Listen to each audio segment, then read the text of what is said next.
You're listening to The Wedding Whisperer with Sarah Burton of Simply Love Studio in Lexington, Kentucky.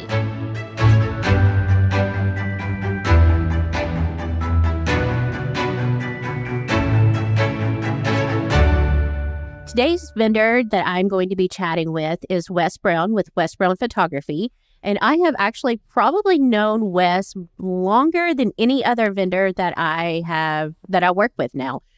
So hopefully you learn a lot from us. I think we'll be able to bounce a lot of stuff back and forth from each other, as we used to do weddings together. Whenever I did full service wedding planning in the Somerset area, he was always my go-to photographer. And then, of course, he does the Somerset, the Lexington area, Bowling Green.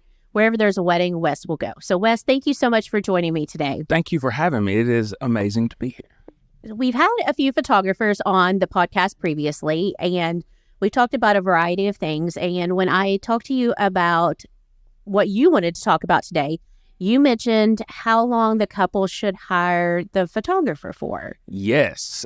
It is a very common, I don't want to say issue, because we can handle things a lot of different ways. I do think people overlook how much time they need photographers for, because for a lot of people, it is their first time going through the process and getting married or dealing with wedding timelines. And they think, well, 8 hours, that's more than enough time. I will tell you, our lowest package starts with 8 hours. It's not the most booked because most people go with a larger package or add time to the base, because 8 hours is not a lot of time. If you are everyone getting ready on site, I'm trying to think of a good example of a location, like a Griffin Gate or something, where you're doing prep on site, everyone's staying there, you're doing ceremony reception, no one leaves. It's closer to being doable, but things get out of hand really fast. People lose time a lot of ways. And like I always tell couples, like, I'm never going to walk out in the middle of your first dance and be like, sorry guys, time's up. But as a photographer, you have to be mindful of the time, because you're selling your talent and your ability and your experience and all those things, but also the time is a big factor of what you're doing. So I talk to a lot of couples, and I think it comes down to showing them timelines early, letting them be realistic. And I always tell my couples when they book, like even when they book the 8-hour package, which I'll do that all day. You set the lowest package where if it's the only one that you sell, you're happy. But I tell them, look, if you need that time later, I've had a bride add 2 hours of time while we're on the dance floor at the reception, because things just go on and on and on. We had a couple, I think it was my last wedding. They didn't want to do a first look. And she was like, so the ceremony's at 5:30. We started doing the timeline. I've got a spreadsheet, put everything in. And I was like, listen, if you don't do a first look, which is perfectly fine, that's your choice. We will have roughly 45 minutes of sunlight after your ceremony's over to do all the family, any group stuff with the bridal party, all your portraits, and the light's going to be fading. And if it's super cloudy, which it turned out to be that day, we have less light, because sunset may be at a set time, but if the light's not coming through thick clouds, it's darker earlier. After we put it all together, they immediately went to a first look. We got everything done before the ceremony started. Everything was magical and it all worked. But people need to see those timelines early. My couples, I try to get them a demo timeline. I've got a spreadsheet that I plug in the time of the ceremony, I plug in the amount of hours they have booked, and it feeds me back a rough timeline that we tweak and change. But it's like, here's your jump off point. Let's look at this, see how you feel. What do we need to tweak? And when you initially book the photographer, you can always book the lowest package to start with. And then as it does get closer to the wedding day and you know exactly what your day is going to look like, if you need to add hours, if you need to go up to the next package, you can absolutely do that. Yeah, I would be shocked if there's a photographer not doing that now. My only thing I tell them is, look, if you want me to get there earlier, try to let me know a day or two in advance if you can. Adding time on the back end, though, anytime. Like I said, literally on the dance floor at a wedding, she was like, can I have 2 hours? Like, yeah, I'll send you the bill when you get back from your honeymoon. What is your ideal amount of hours for the wedding day? It depends. I would love to always have 10. I think 9 is very accomplished or doable. You can get everything done you need to get done, but you're still tight. What I hate is whenever we get into a reception and you talk to the planner, if there is one. There should always be a day of. Could you say that a little louder? There should always be a day of coordinator. It makes everyone's life easier. If I don't like to go in and say, hey, we just got in the reception. We've got an hour left. We need to get first dances, cakes, toast, toss. Let's do it all. because I don't want to rush. I want it to take time. Now, on the back end of it, and I know we're going to talk about exits and things later too, we don't need to be at the reception all night. There's a point where, especially if there's drinking, there's a point where the images all start to blur together and then start to be photos you don't want to show people. So there comes a time where we're done. If you have a great DJ, they can get you everything you need in the first, 4 or 5 songs, usually, outside of the first dances and things. And then after that, it's just fun. And we tend to overshoot it. So you have stuff, because they're your friends, you know them, you enjoy it. But I think 10's a good sweet spot. Now I've had a 12, I had a 15. That was my Hindu wedding, and there was a lot more things involved in that. Generally, I think 10's a good sweet spot. That's what the package we booked the most. I think we booked that more because it has the album in it, so they get a better deal there too. But 10 hours is just a good middle ground. Okay, so before we dive into like a day of timeline and how we spend that time, let's just talk about a couple of key points. Travel time. Mm-hmm. So you mentioned if you're all at one venue, that's great. Absolutely. But oftentimes the couple will get ready, maybe even at different places. Yep. So you have photographers broken up, and then you will have a ceremony at a church perhaps. And so then you have travel time from where the couple's getting ready to the church, and then you may go to Gratz Park or the Henry Clay Estate and do photos. You have travel time there. And then you have travel time to the reception. And not only do you have the travel time, you have the time loading up that entire bridal party every single time that you move. Yes. And the dress. You have to move the dress, which requires a whole different just set of eyes to be like, is there mud? Is there anything happening? Yeah, having things different places, and people will time it out and think like, yeah, it takes me about 10 minutes. Well, does it take you 10 minutes? Does it take you 13? Because those are different numbers. And when I'm looking at timelines, people steal minutes from me here and there, and it adds up and it all falls on me. My joke I always say is I've never heard a makeup artist say, let's just cut 2 hours out of this and give it to the photographer. He needs it. They always steal my time, so I'm always looking for it. Travel will always take longer than you need to. And then that's not even including horror stories where we sit there and go, hey, no one took for granted that UK had a home football game today, and we're trying to get to Central Christian or something. Like, those are things that matter, and you have to think about. Traveling the dress is a lot harder than traveling in Lululemons. Like, it takes longer to get places. You have to be more careful. And people are drinking during the day. People are not responsive. It's a lot of times if we're behind, it's groomsmen that always get us behind because we forgot a tie at the hotel. We forgot this. Little things, they disappear for 10 minutes. And it adds up. And all that extra travel, it's just more that can go wrong. So you have to pad it. And so we don't, you'd said earlier, I'll shoot a wedding on the moon. I would love it. Wherever you want to go, I'll go. If it's, Somerset, Lexington, Louisville, I generally don't charge travel for anything like that because it's an event I'm taken care of. But once we get there, clock's running. So if we're spending 2 hours broken up to drive to 16 different places during the day, yeah, you're eating that. So you have to plan for it and have to keep on time. We lose more time with just, it's rarely a situation where it's so-and-so's an hour late. That usually doesn't happen. But when you think about how tight you're having to time things, if you have 40 minutes for bridal party A and 40 minutes for B, and right when you're getting ready to do A, a bridesmaid's like, I need to run to the restroom. Yes, you have to. That's cool. But if that takes 5 minutes out of the photo time, well, we've lost it. Or we're going to lose it on the next one. That's why I try to pad my timeline as much as I can to where it's just, yeah, I said I need this much time, but I didn't really. I just knew what was going to happen. And talking about bridal parties, is there a size of a bridal party that you have found that is just ideal? Or what do you like when it comes to bridal parties? I had a wedding once where the only people there was a bridegroom and the officiant, and I signed as the witness, and my signature signed as the other. That was ideal because I didn't have to deal with a lot of people getting us off track. Easy timeline. I don't know if there's an ideal. I will say little things like having an even number of people on your side. So if you're, let's say, a bride, if you have 4 friends, that's great because when we do poses, you can be centered. That makes my life easier, but I can't tell you who to be friends with. If they're going to be in the wedding, they're going to be in the wedding. We just had one where there was legitimately 24 in the party plus the 2 grooms. That's big. That's a lot of people. It's a lot of people. Now, in their defense, they all followed instructions. They minded. That's what if you mind, we'll get you done. We brought people in. We knocked them out. We stuck to the timeline pretty well.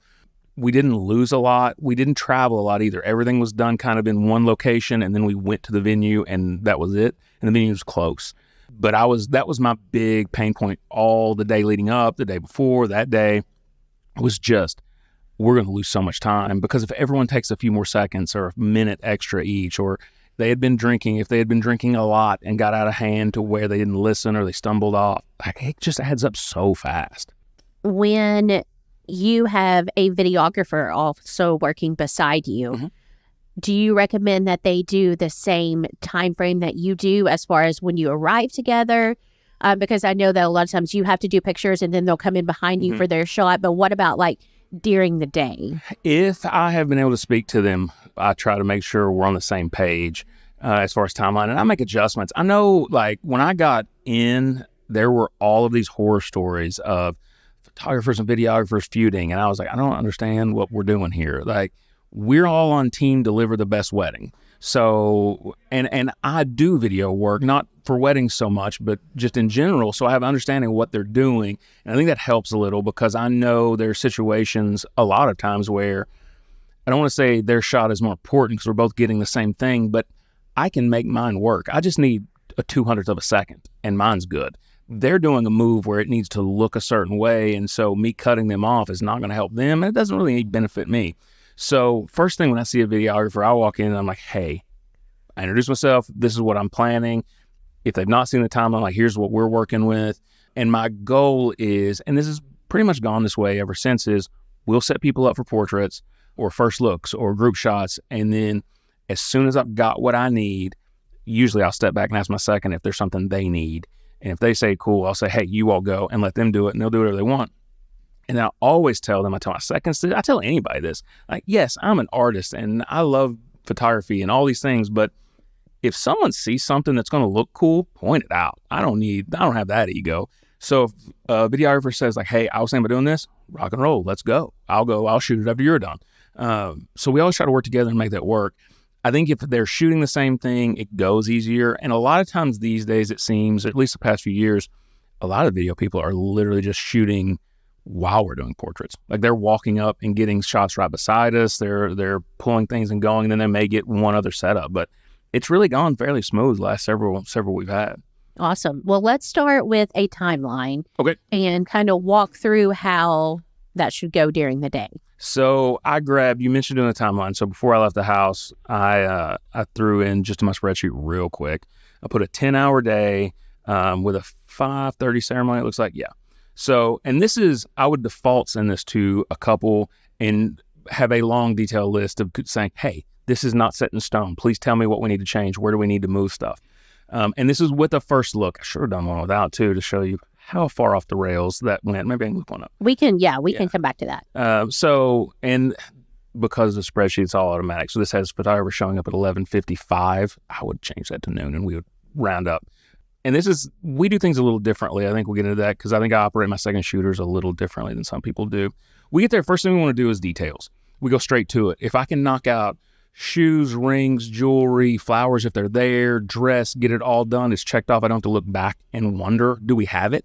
We try to do that first. And usually we're doing that if there's a bride, where the bride is, because we can kind of side shoot early getting ready stuff. Early getting ready stuff, you don't want to get a lot until foundation's on, things are starting to get a little evened out, but you can take some wide shots of everyone hanging out. And the details also comes back to the bride being prepared and having that all sitting out for you, having it labeled if it needs to be labeled, or even just all together, having the stationery, having anything that she wants in her flat lay ready to go for. Yeah, right there, if it's all in a box and good to go, and let us know extra details. Like, I show up, I know I'm going to take a shot of a dress or take a shot of a shoe, but if your grandma gave you something like when you were a kid and she's passed away, I don't know that exists if you don't tell me. So I need to know those stories. But we want to get all of that and really get it done. Now, in a fair amount of situations, flowers don't get there till later in the day. So we'll have to do that kind of on the back end, but that's an easy shot. And that's one of the things too, that depending on your florist, a lot of times if you need your bouquets earlier, they will bring your bouquets to wherever you're getting ready at. Most of them are happy to accommodate that. You just have to ask them.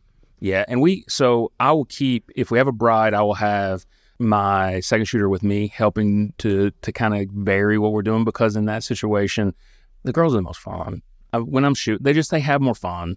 So I'm happy to be there, and they're having a good time. We can kind of catch a good vibe, start the day off.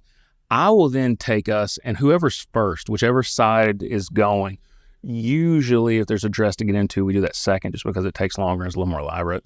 But we'll go out, and I'll have me and my second shooter go. So we would do, looking at this timeline, 11:55 we're there, 12:40 we begin, quote, shooting hair and makeup.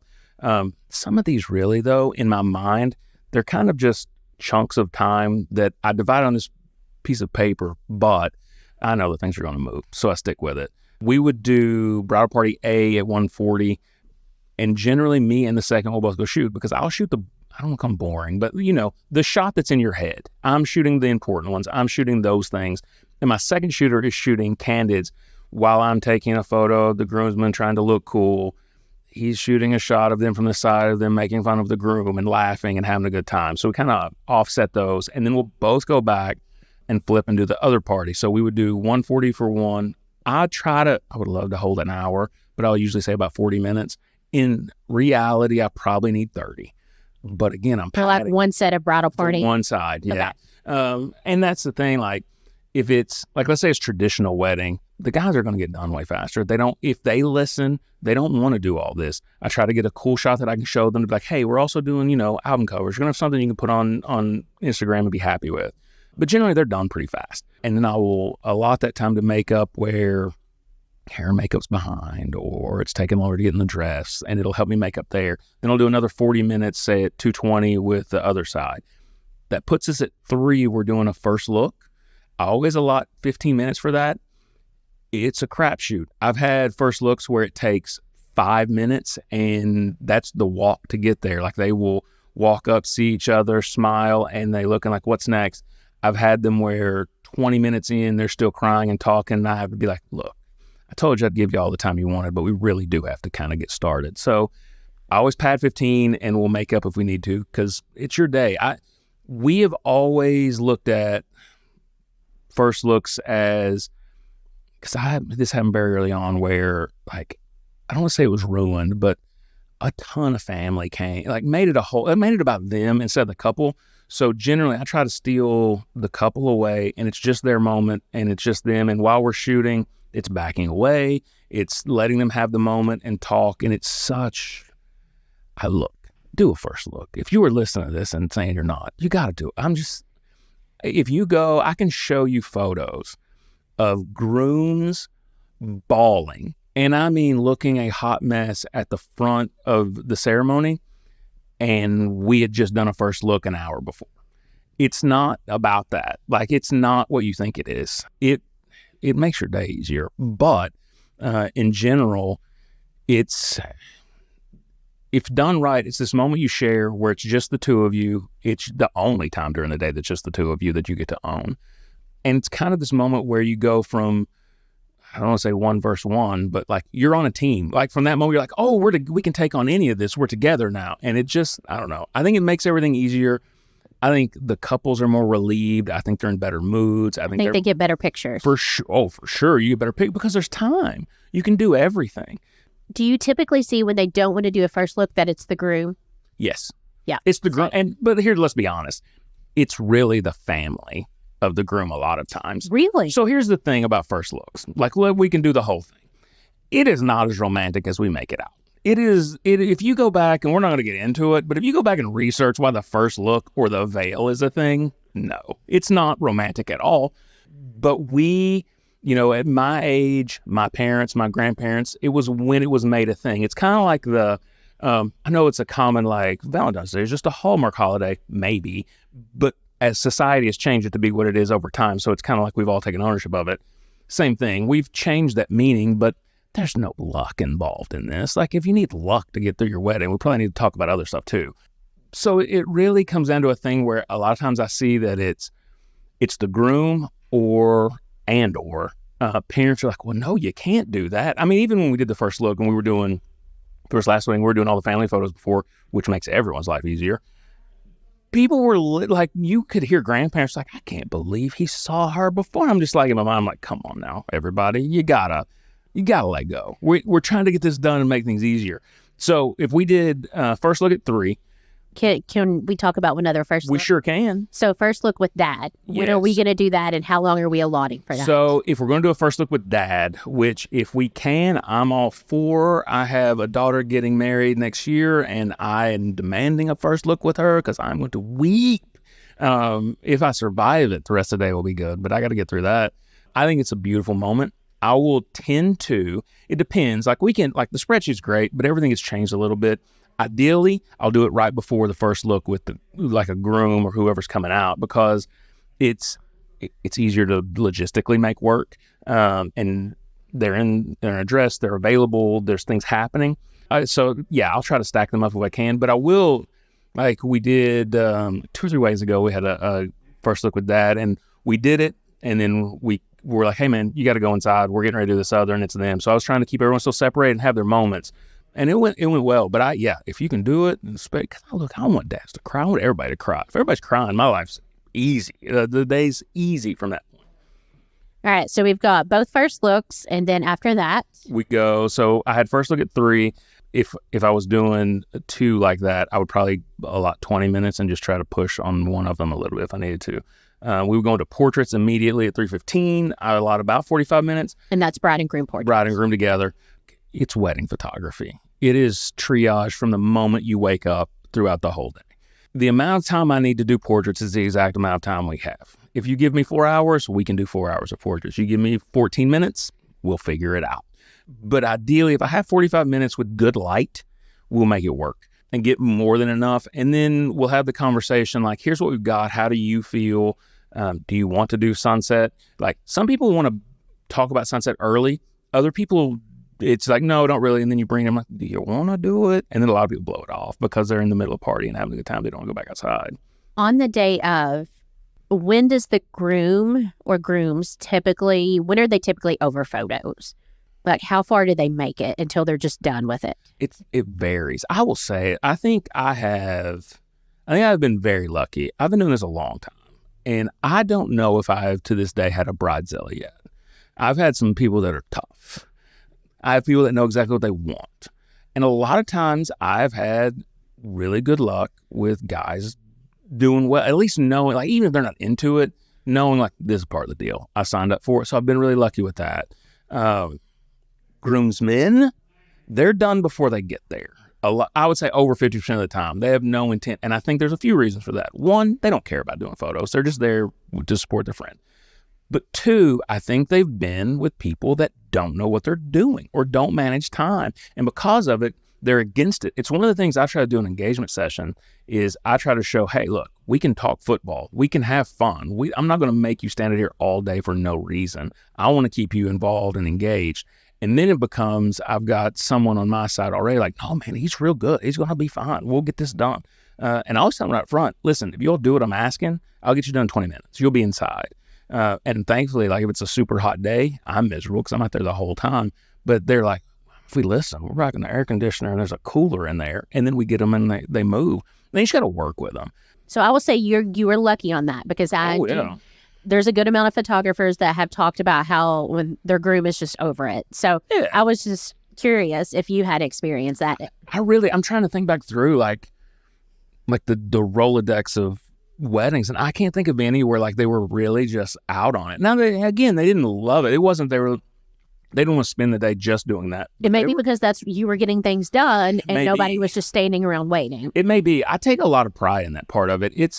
I think you can look online and start looking for photographers and see like a lot of people do great images. I can take some cameras and set them on automatic, and in a perfectly lit day, you can come back with something. It's how you manage people, how you manage the day, how you trust them, because it's a stressful day. I've had some train wrecks of weddings where I had one where all the flowers were in one of those like tall, like vertical glass door coolers you see at hotels. Someone had unplugged it. All of them died. And like all kinds of, so I'm doing portraits with the bride and I can hear the bridesmaid. I thought they were bickering at first. And I was like, hold on one second. I got to get this out of my bag. And my bag was like, I need y'all to calm down because I don't need her stressed. And they told me what happened. And I was like, we're all going to smile and you all are going to go fix this right now. I was like, if I need to call people, tell me, but you got to go fix it. I don't know. Like, we're not telling you. So we're doing the portraits with her and she's like, should I have my bouquet? And I was like, a lot of times we don't even touch that until after the ceremony. And look, I consider myself a very honest person. On a wedding day, if the church is on fire, I'm not telling that bride until she has to know. It's stressed as a photograph well. So we kept it from her and with the best. So they told the florist, it wasn't the florist's fault at all. The florist was like, I don't have those. And just started throwing together things. So they put together like all the flowers, got them there. She didn't know until we told her at the reception. She was like, everything's just been perfect. I can't believe nothing happened. And I was like, well, and I wasn't going to say it. And the bridesmaid was like, well, let me tell you what happened. I was like, yeah, let's talk about it. I've had like Gino. I love Geno's. Geno's won me over because I was in with a bride and knocked on the door and I can't remember his name. I think it was Jeremiah. Leaned in and goes, hey, can I see you real quick? I was like, I got to get to show you. He was like, I'm going to need to see you real quick. And I was like, okay. I go outside. He's like, come on down here. It's like, what happened? He's like, come on down here. I go down to where the guys are getting ready and open the door. And there's a groom.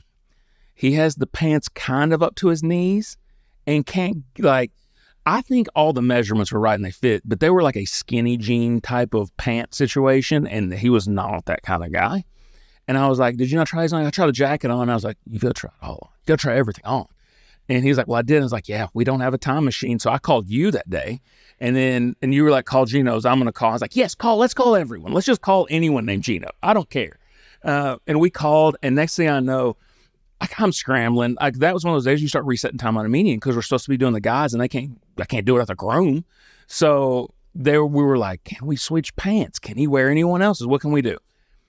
Guy from Geno's pulls up in a van. He's got the pants. While we are standing, I'll never forget it.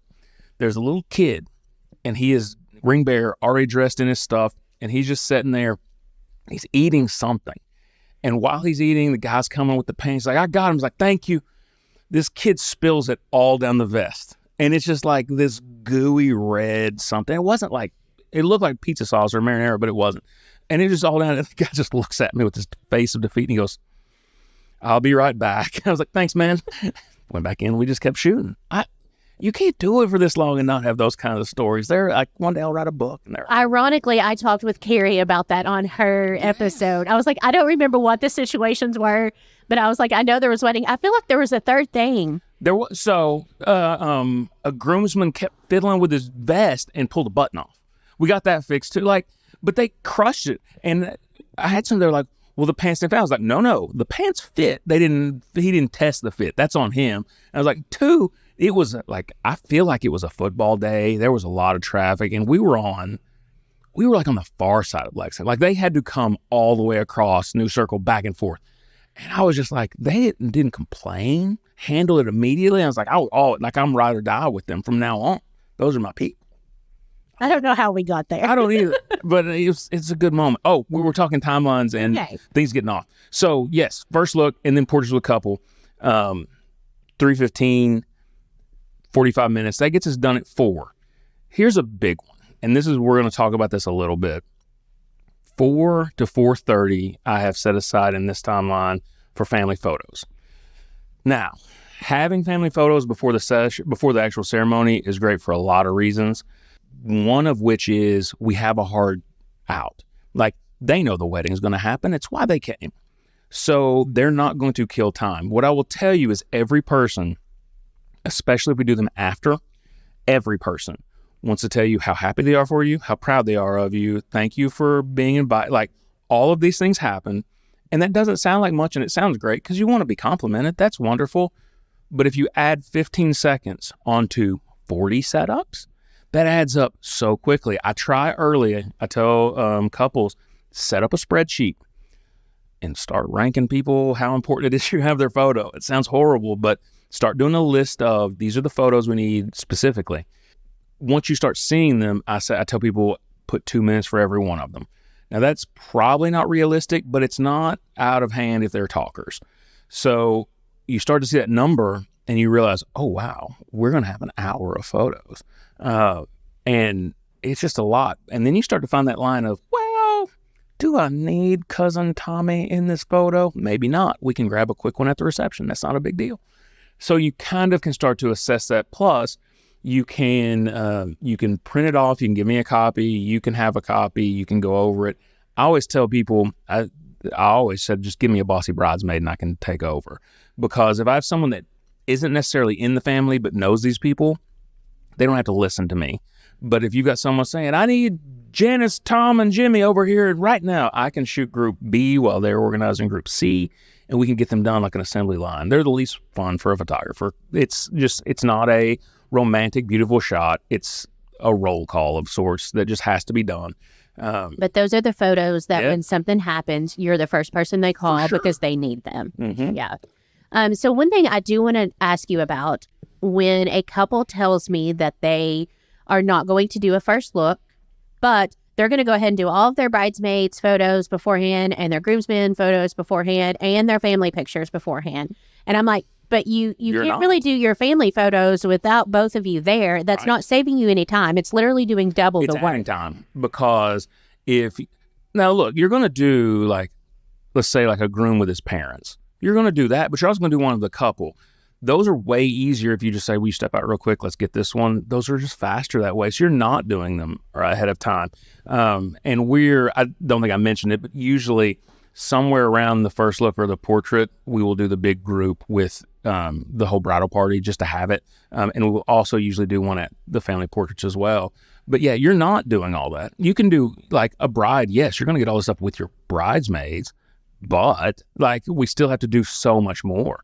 Like where we're talking on this timeline right now, when family photos are done, I call it tucking them away. I try to tuck them away with an hour. 45 minutes it used to be, but now I try a full hour because in Kentucky, people just start showing up weddings early. So we just talked about that on how to be a good wedding guest and not showing up too early. Wow. What is your ideal time frame for a guest to show up? I would love it if they, like, I don't know. I like 30 minutes is a hard one. Yep, like you should not be there before 30. Yes. I would love it if you somehow made it from the parking lot and stepped in with 5 minutes to go and sat down. But like, to me, with traffic and things, 30 minutes is acceptable. Yeah. Anything over that, what are you doing? And do not show up and say, I just want to see the bride real quick. No. Don't do. People do it all the time. And I'm just like, what's happening? Never in my life have I thought, I'm going to go to a wedding and talk to somebody in the middle of getting ready to do it. Like I wouldn't go to a play and walk up and be like, can I talk to the star real quick? I know him. Second grade. We haven't talked in a while. Let's do that. What do we do? It's so, yes. I'm glad you all have talked about it. I didn't know that. It seems like people started 30, 45 minutes was about the ballpark when I started. And now they're there an hour early. Yep. And that's cutting into picture time at this point. Yeah. Because I have most occasions, I have a bride in a dress who does not want to be seen by people. We've already let like family and all that. The crowd seeing is going to be her big moment. And you're just walking in and looking like, what are you doing? What did you not have anything else to do? Like get Marvel Snap and play video games in your car. I don't know. Sit there. Don't show up early. Do not. I want to go back and cut this clip to add it to my podcast. Oh, yes. We're all so passionate about that. Because it doesn't make sense. Everything's a sports analogy generally with me. Like I look at weddings as this, like it's the Super Bowl. You have two different groups that have worked hard for a long time to get to this pinnacle moment. And sometimes Beyonce performs and shuts the power down for 45 minutes. So you got to be ready for anything. We're worried about that. I don't need to worry about dumb things like people showing up. That's the equivalent when you show up an hour early. That's the equivalent of being the weirdo that jumps on the field naked and runs across at a football game. It's not about you. Don't let it be like, Okay. So we're putting the bride and groom away 45 to 60 minutes. I'll always put it down as 45. And I will tell a bride too, because generally, while I'm going to say something about being done for the day here in a second, once these family photos are done, but a lot of times there may be like a grandparent who did need to be there early in the heat. Absolutely. Things like that. So it's like, yeah, we'll get all the family stuff done. But if there's that, I'm grandma's boy. We will shut down everything in the world to make that photo happen. So that's not a problem. But because we've had that conversation, I will tell a bride in particular that if randos start showing up early and you feel uncomfortable and you don't want to be seen, walk away. I will take care of figuring everything else out. I'll start scratching out things on this timeline. I'll make it work. You just walk away. So we try to give that kind of control, but if not, I'm trying to get the couple tucked away, say 4:30 for a 5:30 ceremony. If we've done first look and we've knocked out all those pieces, we've checked that box, at this point I feel like I'm done for the day because we have an hour of, I don't want to call it free time, but like we don't have anything in particular. At this point, if we are at the venue where the reception will be, we're going to do detail shots of that. This is like that first time we really had a chance to go to the restroom, to eat like some peanut butter crackers and drink a Powerade. Like we get a few minutes to do that, but we're also getting some of those shots, making up for things we didn't have. But then we're going to the ceremony. To me, the ceremony, again, more football references. Ray Lewis used to always say, you know, you pay me to practice during the week. I play the game for free. It has the same vibe. Like I love shooting a ceremony. I get to walk. Everyone has to be quiet and sit still. I get to walk around and do whatever I want. Yeah, I like to do that. And it's fun because there's no posing. There's none of that. We're shooting. It's a thing that's happening. We're documenting. And that's at my core. Do I want to shoot a portrait that ends up on a magazine cover? Of course. But I'm more worried about story than anything. I'd rather capture the story than any of that else. And the ceremony is a story, so that's easy time. And when you can look at a couple that comes down the aisle, and usually I tend to do this when a couple comes down, they've just you know, they get introduced, they're walking back. I'll congratulate them. A lot of times I'm the first person to congratulate them because they're at the end of the aisle, and they'll go hide, or I'll even say it then. I'll be like, it's time to party. Because if we've got it all done, it's just going to the reception and having a good time. Now, yeah, we got first dances and all that stuff to deal with, but it's different. All the hard stuff, all the timeline stuff, a lot of that's out the window at that point. We're just going to have a good time and document what happens, and the day gets easier. Now, a couple hours into reception, the feet are really hurting, and, you know, I'm ready to go to bed. But other than that, it's a good time. So let's continue through the reception time. Right. Okay, so 5:30 ceremony. We'll say it's over at 6. We're going to say it's all in one venue. So bride and groom are probably going to go out with you just to get out of the way usually. I always tell them to run. We'll usually have a place off to the side, tell them to get to. I'll work with a planner if there's one there, or the venue person, because receiving lines are not commonplace anymore. But for the generation that is older than us, it is. So they want to have it happen. And it's a weird, if someone... Like if one starts, like even if one person just comes over and congratulations, shakes your hand, the line will form right there, and that's where we're doing it. So if we're not doing it, which again, most times we don't, I want to hide them. And then if there's anything we need to make up, we'll do it then. Usually we're done. And I'm just like, breathe, rest. Or they're talking with their friends and their family, and we get shots of that. But for the most part, they're done. So we hang out. I'll also have the conversation as like a reaffirmation here of like, do we want to do sunset? Is it still a thing? You know, or I'll say sunsets at X, you know, this time. We would need 10 minutes here. And then you start to gauge it. Because some people will say yes, but you can tell they're not wanting to. And I'm like, this isn't about me. Yes or no. You're okay. And I was like, I'll come tell you. And then you can just say no. And so we kind of set that up. And then we'll do an introduction. Now on this timeline, which again was 10-hour coverage, starting with a 5:30 ceremony starting at noon, that would put us getting out at 10 p.m. A lot of times when people look at things and they're like, our reception's going till midnight. Again, you probably don't need us there till midnight. It's a long time, but you need to always make sure there's enough time to get things in, to make sure you get all that stuff early. Something that happened, it's probably been 4 or 5 years since it's really taken a hard turn, where bridal party gets introduced to the reception, and then there's like an hour of eating and them hanging out, and there's time to do stuff, which is great for me because I'll go set up lights and all kinds of stuff. But that wasn't common for a long time. A lot of times it was introduced right into dances, right into toast, right into, like, it was all super fast. But now that that's stretched out, it's another reason why there needs to be more time in your timeline.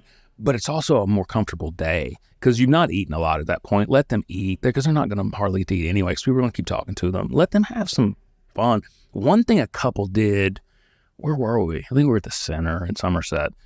They went and they ate by themselves. That is becoming more common as well. It was weird because it was the only time it happened. So I was like, I don't know how I'm supposed to cover this. And we had to kind of reassess what we were doing. And sometimes they'll do that during cocktail hour as well. if there's the time, I think it really reset them. They got to really eat as opposed to pick at food while people talk it to them, reset, kind of breathe and be alone together. It was a lot, and it really put them in a good place. I think more people should definitely do it.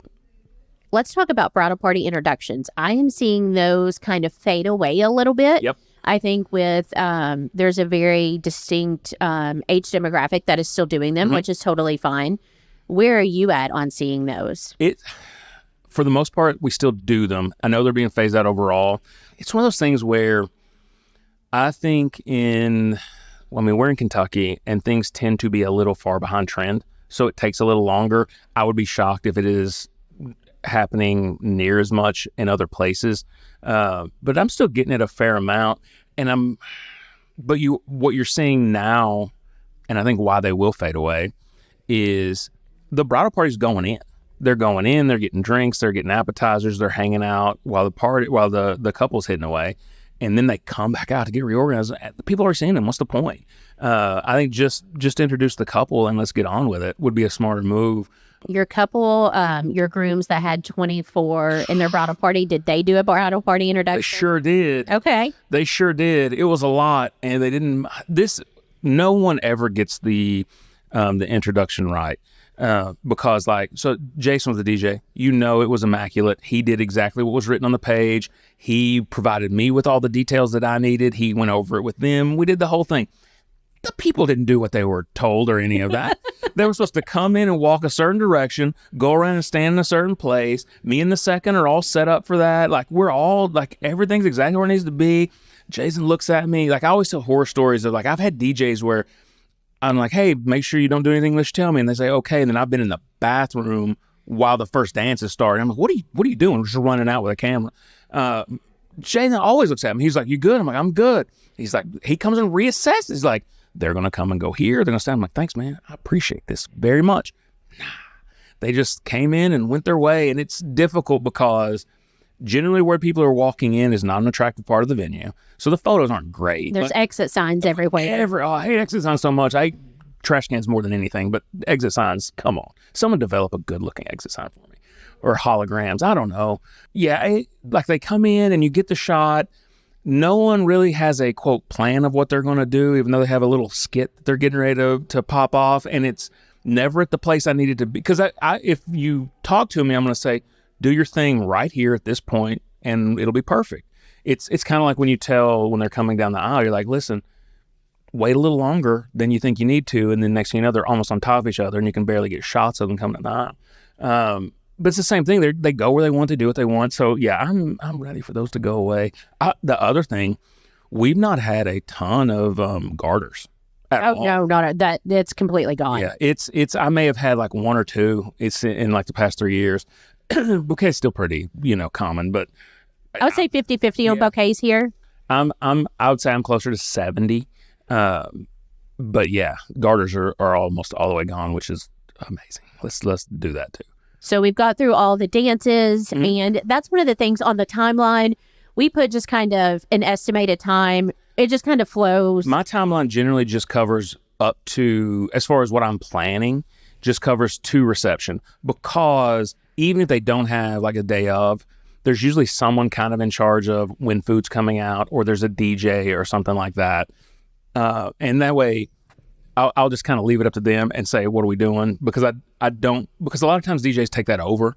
They're not the planner, but they get treated like one in that situation. So if they're good, I want to give them that shot. And then if it's janky, I'll just be like, hey, what if we moved this to here and did that? And I'll always start working with them as to where people need to stand and what they're going to do.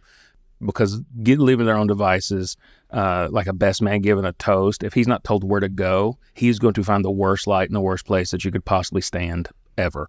So I always want to make sure we guide as much as we can in those situations. So now that we have all of the formalities over and we've opened the dance floor and it is time for sunset, if Google says that sunset is at 7:48, what time are we going outside for sunset photos? Realistically, about 30 minutes before. Okay, that's kind of what I always thought. It varies because cloud cover can make a difference where you're at. If we're I'm thinking like a Cave Hill or someplace like that that has that super big hill where it sets, it's going to set a little earlier just because it has that angle. If there's a lot of trees, it could block some of that. So you try to get out there because when you're doing sunset, you want to get some of that sun in the shot, not just the beautiful light that you can't get enough of. But you want to be able to have some of that in. I try not to be overly ambitious with my sunset stuff. I try to make it just about the couple. I'll shoot it really tight. It's a lot of just them with gorgeous light, a sun in the background if I can get it. I try to be like 10 minutes, get them in and out. I'll put them in one spot and I'll work around them and then maybe move them one more time and then get them back inside. I would say that's different from some photographers. I know some photographers like 20 and 30 minutes for that. For sure. I'm a big fan of sunset photos going on your wall in a canvas. That's one of my favorite things to see framed. That's what I try to get. And I try to knock that out early. Like, I know what I've got. I'm weird where, like, once I click a shutter, it's burned in my head. I know. And if I look at it, I'm like, I already got the shot. I know which one to use in. And I'll move on. I don't want to start. So I think some people make it about themselves. They make it about their portfolio. I don't care about my portfolio. I care about my couples. And enjoying the day is just as important as the rest of it. So I want to get the shot, get them done, get them back, having fun with their family. As we get toward the end of the evening, oftentimes couples will have a sparkler exit. Yep. Or a glow stick exit or whatever type of exit they are wanting to have. Oftentimes when I tell couples that the majority of those pictures they see are like a fake exit, they are stunned by that. And the reason for that is because we want to get that exit in before the photographer leaves and get it in within their time frame. Yeah. I'll let you give your thoughts on that first. Well, so I think people would be shocked at how many documentary style photos are fake during the day. Like a guy getting ready, almost all those shots are faked because they know how to dress themselves. They don't need 5 people showing them how to put on a cufflink or tie a tie. They probably got ready somewhere else and we've got to like come up with it at a hotel lobby when that they've got to. Like all that stuff gets faked anyway. Now there are downsides to faking the exit, but I think the benefits far outweigh the other. You know, one, you got to have the people there to shoot it. So you want to get it while the photographer's still there. 2, you do take a break from the party. Like that's my big thing I don't like about it is they're going full tilt. However, by the time you're going that hard at a party, the people that are leaving have already left. So everyone who's going to be a part of the exit is going to come back in for the most part, and you're going to get right back to it pretty quick. So that's one of my worries I always have, but I don't think it's as big of a deal anymore. The beauty of faking it, other than just having it captured at all, is if it's real, like if they're getting in a car and driving away, we got one shot at it. If you've got a sparkler exit and they listened and didn't buy the 4th of July specials that don't work for an exit and they bought the real deal things, we'll run it 2-3 times and just kind of mash them all up to make one great because sparklers are tricky. You like, I know how to shoot them. Where the drunk guy holds it, like all those things happen. And the first one, I don't know, the first one always goes pretty well and usually it's good enough. But if we can do it again and they don't mind, everyone's excited. You go back and run it again. You can get like a really good, like this is the best spot of light. Stop at this spot and do the kiss, do a dip. It all just works out. Glow sticks are coming more and more. I'm seeing them more. And that's great because those tend to not run out like a sparkler does, and you can do a lot with them. Sparklers are hard to top just because it's fire and it looks cool. But glow sticks are definitely getting cooler. I'll tell you, it's not an exit at a reception. One of my favorite weddings was at Cave Hill. I'm trying to remember whose it was. They did a bubble exit from the ceremony. Well, you may have been at that one. It was like a bubble exit as they came back up at the end of the ceremony. And because of where the light falls there, where they do their ceremonies, it was all backlit. Oh, it was gorgeous. I think bubble exits are very underrated. Yeah, I do too. Because if you get a lot of bubbles going now, you have to shoot a billion shots because I can promise you there'll be a bubble where you don't need it in the best shot, and you've got to try to compile. Like I'll doctor them and make them work because I want just a banger of a shot to give them. But yeah, I think they're super underrated. At nighttime, you can't really do it. You're not going to see them unless you do a few. I've got tricks. I bring out lights to the exit and set them up, and that would help. But I think it's tough to do to top like a good sparkler exit. So I'm 50-50 on the fake exit. Right. I think a lot of it really comes down to the day of and how far off of your timeline you are. Yep. Because sometimes, dinner may have gotten behind. Pictures earlier in the evening might have gotten behind. and you've just gotten everybody on the dance floor, but it's time for your photographer to leave. And so at that point, if you have 50 to 100 people on the dance floor, you're taking them outside. And then that's when it's hard to get people back if you've just opened the dance floor. Oh yeah, you can't do it right when you opened. You've got a plan. Like if let's say in your scenario, dance floor opens and a photographer is leaving, the photographer's hoping to get 2 or 3 good songs of open dance floor. Good DJ will get that done. But yeah, you can't pull people off immediately. You've got these 2 moments. One, when the cake's served. Once the cake's served, older people start to go away. People that are worried about how long they're going to have a babysitter will start to slip out. That's when you lose your first group. When the dance floor opens and it starts to get really going, that's when you'll lose your next bit because they thought they were ready and then they decided the music's too loud and now they're going home. So then you've got the people that are going to be there forever. You can't do it right when that part starts. You got to get an hour into open dance floor before you can do it. I think you can do anything. That's just what you do. It's a wedding, you make it work. But yeah, I think you need a good hour for sure. And a good DJ. You got to have someone that's good on the mic to get everybody kind of jazzed back up and having a good time. And I think that's maybe one of those things that you want to have in the back of your mind is when it comes to that time frame and maybe you have gotten a little behind, how important is that sparkler exit? Yeah. Do you want to keep people on the dance floor or do you want a sparkler exit photos? Yeah, I think a lot of things. You got to prioritize, like as a couple, setting priorities for things in the day and how important they are is good to know because if you need to punt something and say we can't, like there's not a time, you need to be able to make a decision on that because you will have to make some hard choices. I don't care how good your timeline is. I don't care, again, that's why you get a day of to kind of deflect and handle some of this. You can think you know what's going to happen, but you don't. It's organized chaos. Even as a planner, you could plan every single detail and one person, one situation can throw the entire day. For sure. So many horror stories, not horror stories, but like stuff we overcame. Like I remember I was standing, Peyton was shooting weddings with me and my daughter, and she had went in to third shoot and was just with the bride while the bride was changing. And I was waiting in the hallway because I was like, when you're decent, let me know, I'll come in. And I was waiting for a long time. Like I was just like, what is going, like, do they remember I'm here? They wanted me. And like forever till finally Peyton came and got me. She's like, it is not good. And I was like, what is not good? This bride had these ornate, I don't know, it's like a stitching that has little pieces on it. It makes it all shine like it's all over this thing. And apparently while they were getting ready, she pricked her finger and didn't know it. And blood started going. And she's waving her finger like, who's bleeding? Somebody's bleeding. And she's the one bleeding. And it's getting on the dress. I had shot pins in my bag because I bring an emergency kit and we just start going to town getting it all clean. But like things like that, we're 30 minutes fixing that problem. And that's a bigger problem than any other problem we got. And I don't remember what we moved, but I know we canceled some stuff that day. Like some stuff was like, that's not important. Going to Gratz Park is no longer as important as getting this dress clean before we walk down that aisle. You just got to be ready. You got to. Did the shout pin work? Sure did. Okay. It did. And someone did something, maybe hairspray or something. Chalk? Maybe. Someone did something weird where I remember just going, this is like 10 years ago. I remember going, what? Like, what are we doing? Oh, it's working. Keep doing it. Do more of that. All right, then. Yeah, you got to be ready. So now that we've talked about the wedding day, let's talk about maybe 3 things that you think is the biggest time waster of photography time on the wedding day. That's a good question. I can't think of anything where I go, and this loses me a half hour. It is literally 3 minutes here, 2 minutes there, adds up. A lot of it is people making it about themselves and wanting to have conversations that aren't necessary. Like the guests, vendors? Guests, not vendors as much. I'm pretty lucky with vendors.